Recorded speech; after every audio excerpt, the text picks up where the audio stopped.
En ese momento, ¿qué pasó? ¿Usted notaba que estaban nerviosos en las últimas semanas? ¿Le habían comentado algo a ustedes, a los familiares, de lo que estaba sucediendo? ¿Lo veían preocupados? ¿Qué veían ustedes, tanto en su padre como en su tío, en esas semanas antes del arresto, previas al arresto?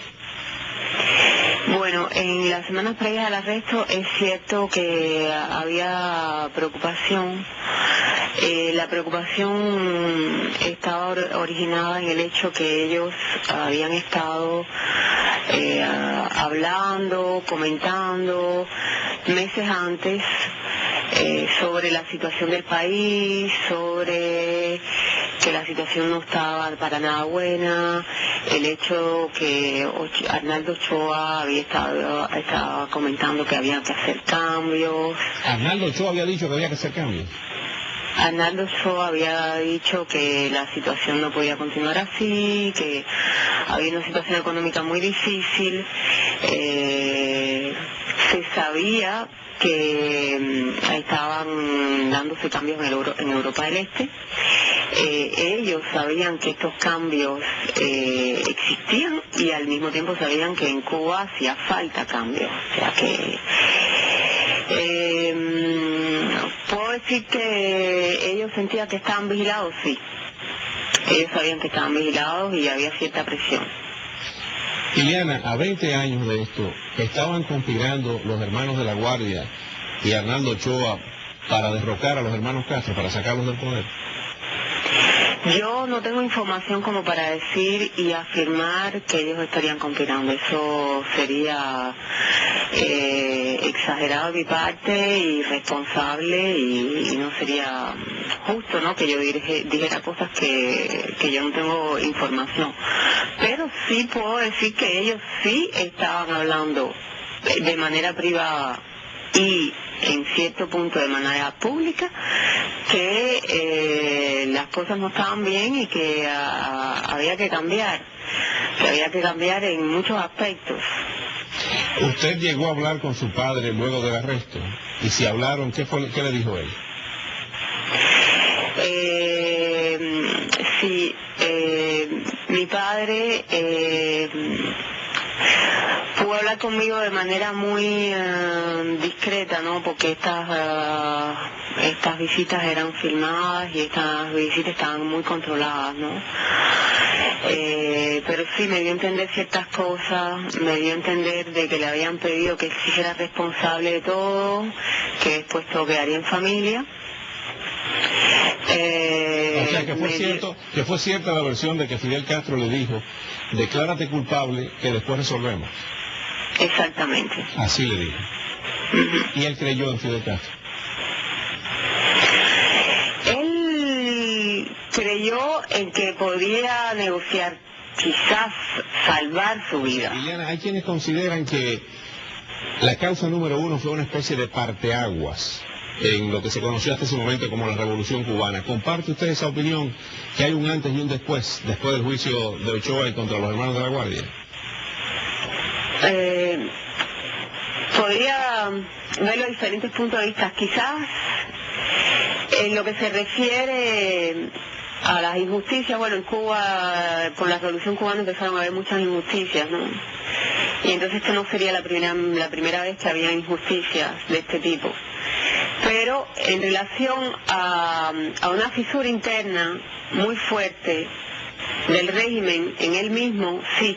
Yo creo que hay un antes y un después. Yo creo que después, con el caso Ochoa, se muestra que el sistema es frágil, que internamente pueden haber diferencias muy grandes. Y yo creo que ellos simbolizaron esta ruptura de los años 80.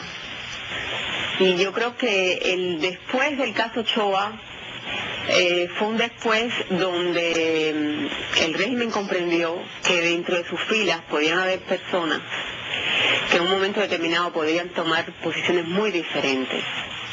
Finalmente, Iliana, ¿cuál es la reflexión a 20 años de esto que ha ocurrido, de este juicio, de esta causa número 1? ¿Cuál es la reflexión de Iliana de La Guardia en una noche madrugada en París como la de hoy? Bueno, la la reflexión es que yo pienso igual que ellos fueron, en relación a mi padre y a Arnaldo Ochoa, que está muerto, ¿no? Los dos que están muertos.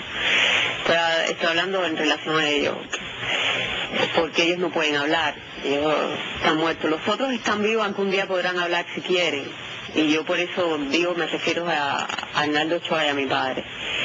Que ellos fueron hombres que creyeron en un proyecto, que por el coraje que tuvieron de querer cambiar y de querer enfrentar una situación que ellos encontraban que no era posible que siguiera así, pagaron con su vida.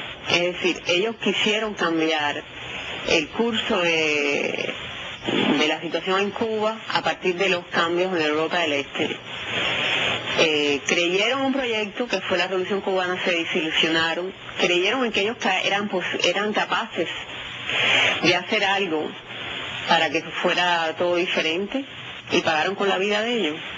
Es así, bueno, triste, y yo pienso que yo no me arrepiento en lo más mínimo de defender la memoria de mi padre, porque creo que lo merece. Iliana, gracias por estos minutos, muchas gracias y nos vemos pronto. Sí, gracias a ustedes también. Bueno, muchas gracias. Y que pasen buenas noches. Buenas noches, buena madrugada en París. Iliana de la Guardia, hija del coronel Antonio de la Guardia, Tony de la Guardia, fusilado en la causa. Vamos a hablar. Bueno, vamos a hablar de, ya le dije, la droga, vamos a hablar del tráfico de armas. ¿El tráfico de armas? Tráfico de armas. ¿De la droga? Sí, vamos a hablar de la droga, vamos a hablar de la implicación. ¿Y Fidel tenía conocimiento de la droga? Sí, Fidel tenía conocimiento, yo tengo pruebas de una conversación de Fidel con un alto funcionario del Ministerio del Interior, donde él está autorizando a un narcotraficante, con el nombre y todo lo tenemos, que llegue a Cuba, se reúna con su familia y este narcotraficante ofrecía $75,000 por estar en un lugar que lo vamos a señalar, por estar una semana con su familia. Tenemos el nombre, tenemos el lugar donde iba a estar. Pero Fidel Castro personalmente estaba en el negocio del narcotráfico. Sí, lo que sucede es que te tengo que explicar por qué yo oigo esa conversación. O sea, yo estoy en el despacho de Palacio, en el despacho de Palacio existe una pizarra telefónica, las comunicaciones no llegan nunca directa a Fidel en ningún lugar que esté. Siempre tienen que pasar por donde está la escolta. Como yo subía con Fidel al despacho junto con el jefe de la escolta, nosotros, él o yo, nos sentábamos. ¿Con Joséito? Con José o con los otros que estuvieron anteriormente. Siempre nos sentábamos en la antesala del despacho de Fidel y teníamos la operatividad de las comunicaciones. Y este personaje que le digo yo, un alto funcionario del Ministerio del Interior, llega. O sea, primero llama que necesita ver a Fidel, Fidel nos comunica que viene ese funcionario, cuando llega le avisamos a Fidel que está ahí, pasa, y Fidel sale del despacho y me dice a mí, no vayan a grabar. Porque cuando hablemos del despacho de Fidel, le voy a decir cómo está estructurada las grabaciones dentro del despacho de Fidel, que tiene varios lugares, está la oficina, está la mesa, una mesa para cenar o para reunirse, y está una habitación privada con su cama, su baño y todo, para si se quiere quedar allí. En cada lugar de eso hay micrófono, y cada lugar de eso nosotros teníamos la llave que le daba entrada o no al micrófono. Pero ese micrófono, ¿para qué? ¿Para escuchar lo que habla Fidel Castro? No. ¿O para grabar a los que van a hablar con él? Para grabar a los que van a hablar con él. Siempre. Siempre. De ahí sale la famosa grabación que le hizo al presidente Fox. Fox, claro. Sale de ahí, de esa grabación de Palacio. Claro, esa grabación nosotros no tenemos la grabadora en el monitor. Con esa llave nosotros le damos salida a un cuarto de grabaciones donde trabajan las taquígrafas del Consejo de Estado. Okay. Después vamos a hablar de todo eso. Bueno, en esa conversación yo oigo que Fidel está primeramente preguntándole a este funcionario quién era el hombre que iba a ir, cómo se llamaba, oigo el nombre, dónde iba a estar, cómo le iban a mostrar a la familia de que ese hombre no era un narcotraficante. Y entonces cuando surge el plan de darle a entender a la familia que este era un agente infiltrado del G2 en Estados Unidos para que la familia después no divulgara la presencia de este hombre en Cuba. Y le montan todo un aparato con escolta, el departamento de MC, etcétera, etcétera, como si el hombre fuera un agente. Y ahí es donde me entero yo ya. Yo tenía, ¿cómo decirle?, intuición y tenía indicios de que Fidel conocía de la droga, porque antes de eso yo había ido a un almacén donde estaba la droga, no habíamos visto la droga. ¿Y cómo usted sabía que ahí había droga? Bueno, porque después en la causa 2 sale a relucir que en ese almacén era donde el departamento MC guardaba la droga. ¿Y usted fue con Fidel a ese Y almacén? fuimos con Fidel ahí, nosotros tenemos para mostrar ese lugar. Más adelante. Más adelante. ¿Quién era el funcionario del Ministerio del Interior? Era Abrantes. José Abrantes. José Abrantes. José Abrantes estaba en la droga cumpliendo orientaciones de Fidel, como lo estaba Ochoa cumpliendo orientaciones de Raúl. ¿Eso le costó la vida?